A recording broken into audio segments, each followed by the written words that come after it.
Hello and welcome to my channel. Today we're gonna build a replica of the iOS calculator. Because the video was too long, I decided to split it into two episodes. In this episode we'll build the UI of the calculator using a lot of stacks and other concepts, and as you type we're gonna display the result on the top. On the second video we'll make the calculator work and perform basic operations. So are you excited? Because I am, so let's get started and start coding. We'll start by creating a model and we'll use a struct. We'll name the struct key and it will conform to identifiable. We'll create an ID, that's a UID type.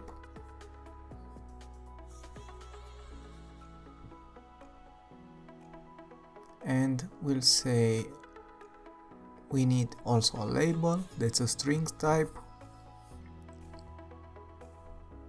and we need also the color of the key, so we'll say color and of type color.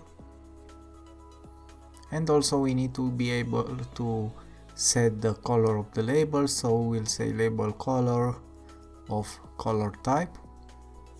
We'll create an enum, key type enum, that will have number and operation. Now maybe operator would be best. Now let's create our keys.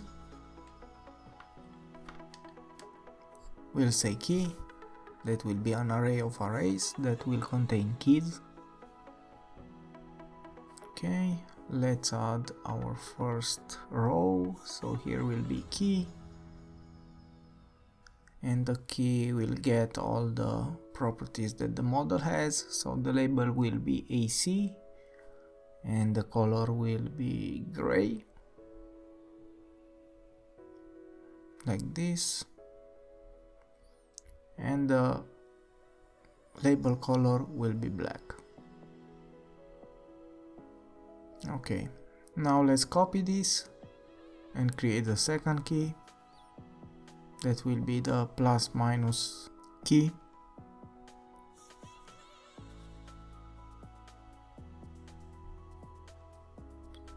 And we'll add a type to our model, and the type will be of type key type, and the default will be key type number because we have more keys of number type. We'll set default colors for label white, and also for color we'll set the secondary color as default, and we'll need just to change the label. Now let's add the percent key and add a comma, and also add the type. This will be operator for the plus minus, and we'll select key and operator, and also the same will be for the percent key. We'll copy this. Okay, and we'll add the fourth key now, that's the divide operation, and the color for this will be orange and the color of the label will be white. Okay, we finished our first row. Now let's add the second row, and for the numbers we just need to pass the label, so 7, 8 and 9 will have only the label. For the rest we'll use the defaults, so let's delete everything that's related to the other properties.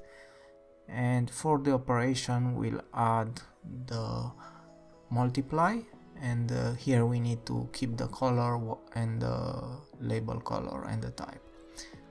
We'll do the same thing for the other numbers, and we'll add the minus operator. Then we're gonna move to the next row. Let's scroll.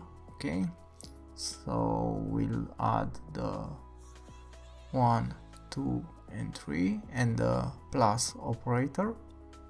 Okay, and now we'll create our last row. This will have only 3 keys, so the 0, the decimal separator, that's the comma in our case, and the equal, that will be our operator. So we kind of finished with our keys. Let's start build our views. We'll use a HStack, and inside we're gonna add a rectangle. We'll pass the foreground color of black because we want our background to be black, and we'll ignore all the edges. We'll select the ignore edges, ignore safe area modifier, and we'll select all. Now let's create our keypad view. We'll move this in another file. Let's create the body property, and we'll add a simple text view for now. Okay, let's add a VStack to our content view, and inside it we'll add our keypad. Okay, now let's create our result view.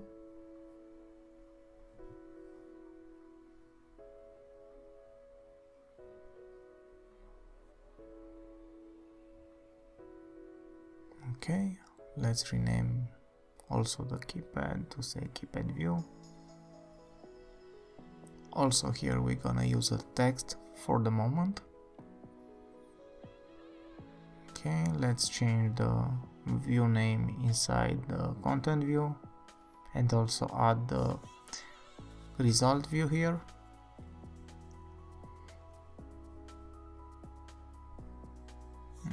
Okay, found it. And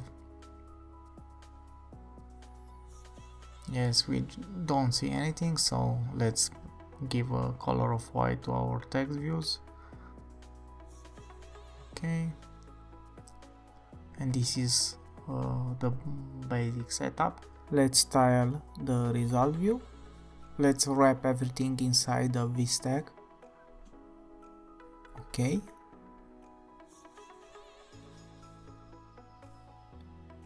and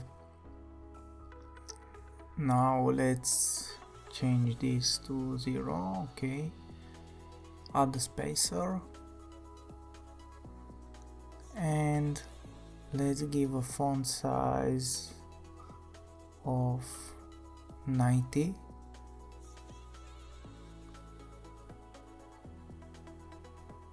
Okay,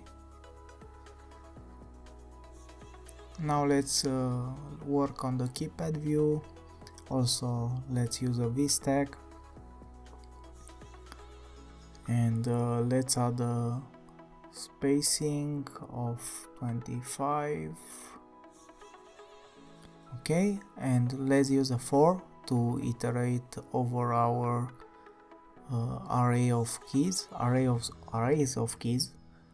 So first we go over each row, and we'll use an HStack, and let's put a text view inside. This will be the label of the button, and use again a for each, and we'll iterate now over every row element by doing self.keys index.count. Okay, yeah, we don't need self because we are not in the closure, so we can use just keys. Okay, and let's name this inner index. I couldn't find a better name. Okay,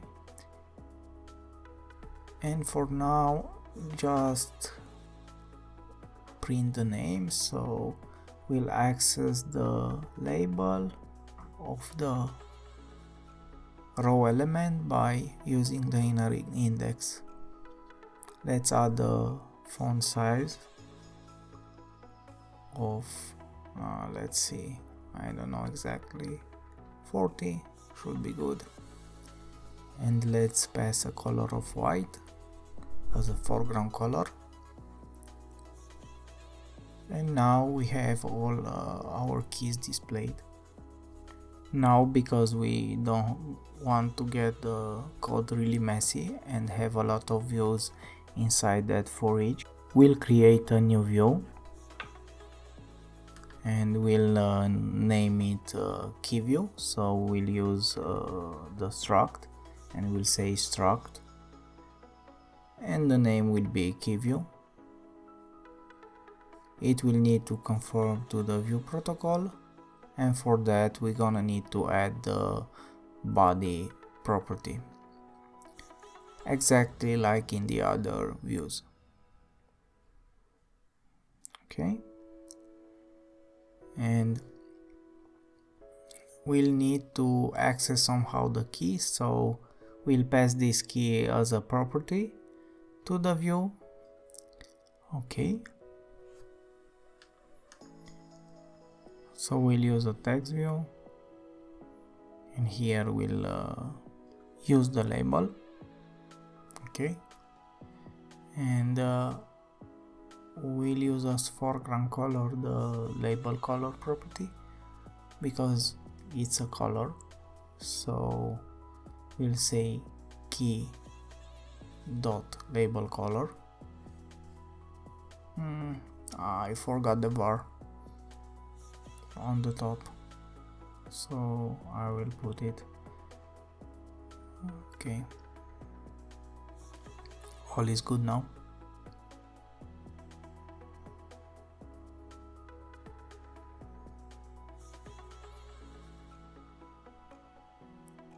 And the font size, it will be 40.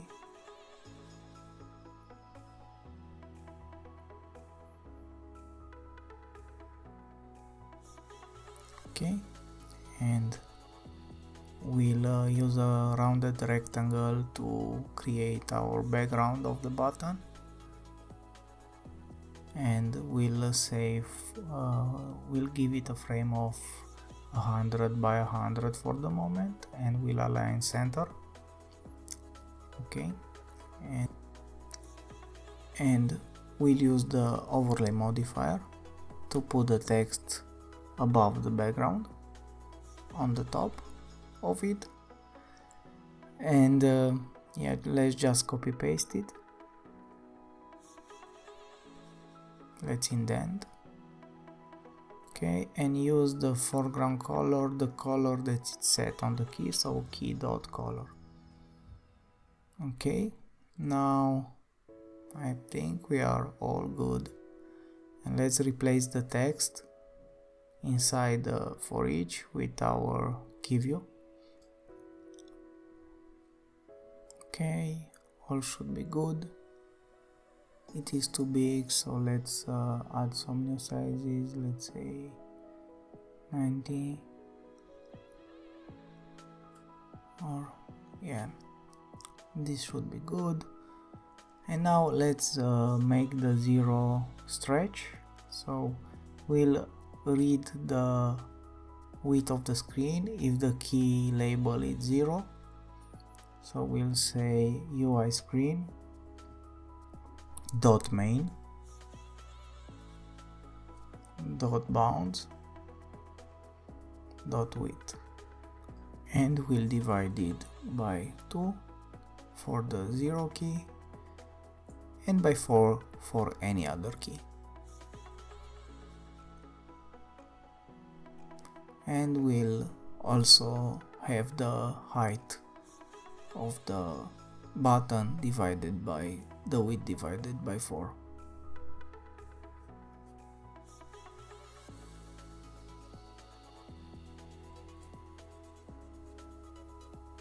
Okay,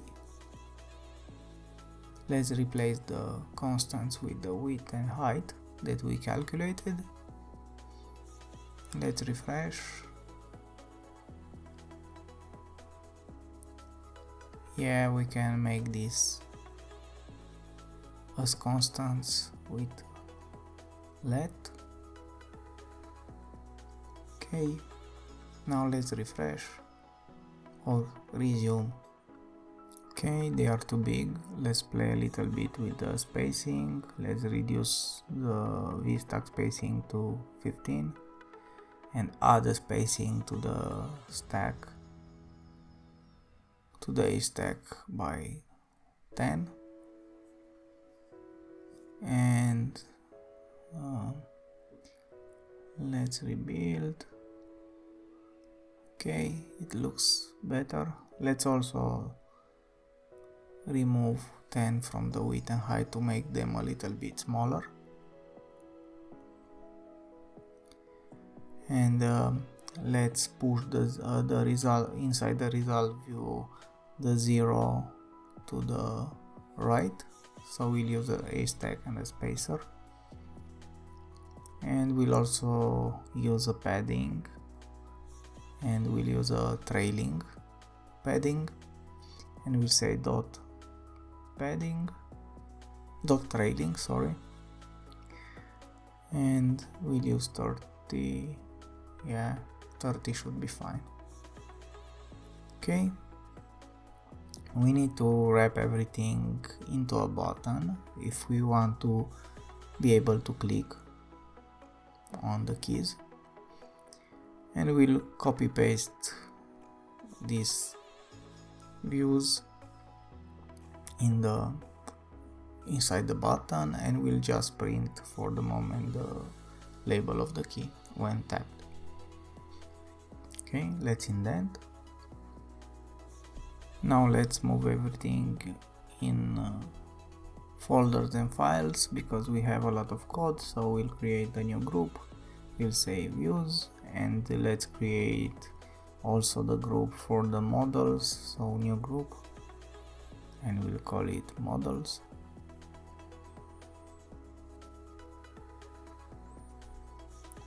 Okay, let's create a new file, and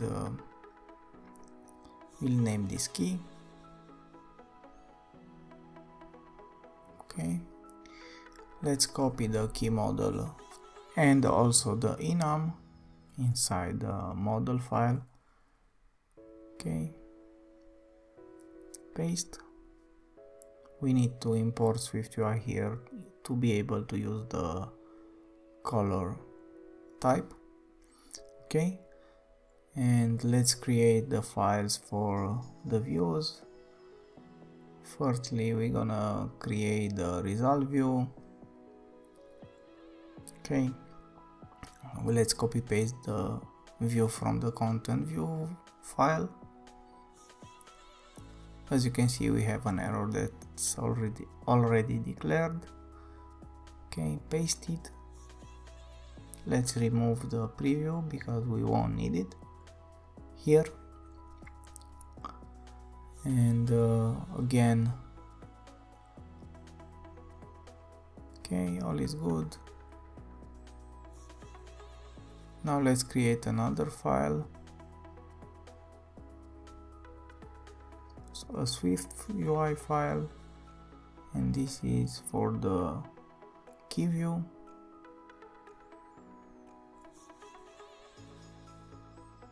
We can copy it, so let's select it.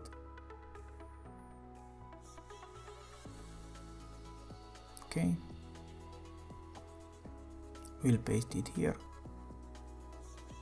and we'll also remove the preview.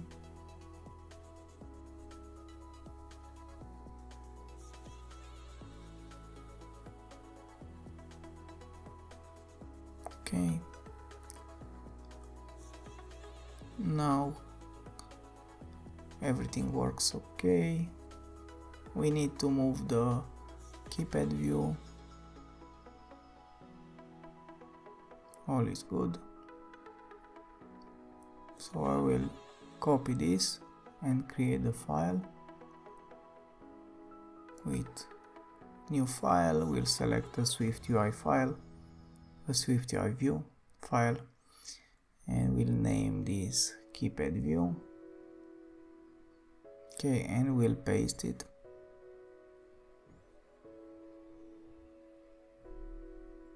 We'll remove the preview. And now let's move the 0 under the 1. Okay, all is good here.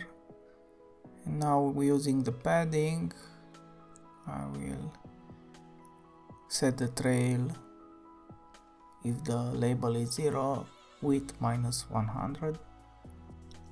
Okay, let's see how it looks. Okay, it looks fine. Now let's make the result view display what we press on the keys. So we'll create a property value of type string in the result view, and in the content view we'll create a state variable. We'll name this value also, that will be a string. By default it will be 0. And now let's pass it. Okay, and we need to pass this value as a binding to the keypad view.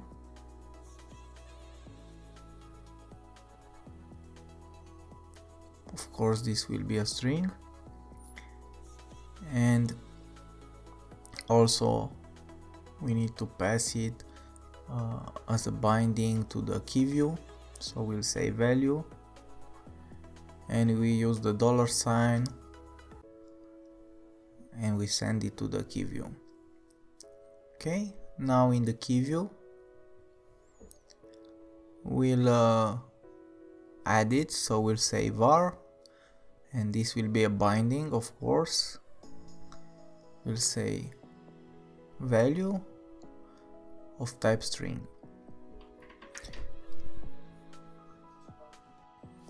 Let's move this below, and now we'll say when we press on the button, yeah, I need to pass it, so we'll say value and pass it with the $, so the keypad view and the key can modify it. Okay, we need self here. Okay, now we should be fine. So we'll say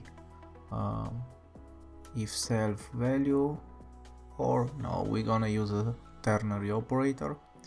So if the value will be 0, we'll just add the label, so the value will become the label value. If not, we'll concatenate the strings, so self value plus self key label, and we should be fine. Let's see. But yeah, I need to also display it inside the label, so self value here, and yeah, it works. Now this is fine, and as you can see, we can type and see the result in the result view. Okay, we are almost ready with this part, so we just need to replace the operators strings with images from SF symbols, so we'll use an image. For that I will create a map that will match an operator to a symbol name that we find in the SF symbol library. Okay, I will go to the key model and I will paste it here. So every operation has assigned a symbol name. And now we're gonna wrap the text where the label is printed into a group, and we'll write an if. So we'll say if key.type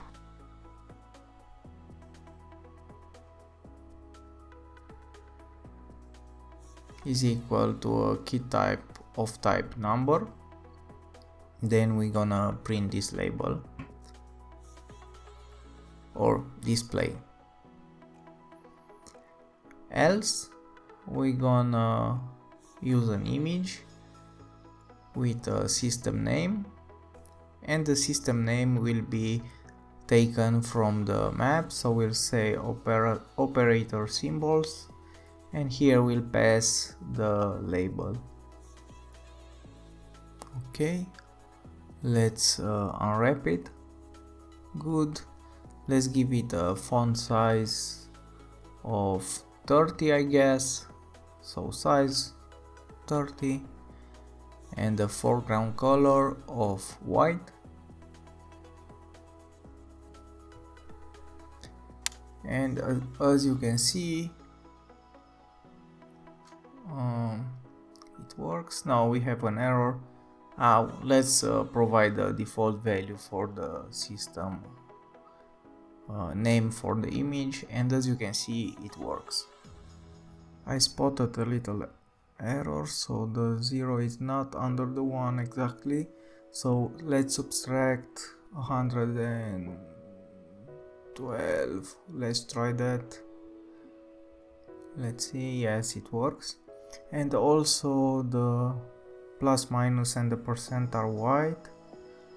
Yeah, let's use the information from the key model, so we'll say key dot label color, and all should be fine. And with this we managed to finish the first part of this mini series. In the second part we're gonna build the logic to make this calculator work. If you like the content on my channel, and if you like my videos, don't forget to subscribe and hit the like button. Until the next time, I wish you all the best.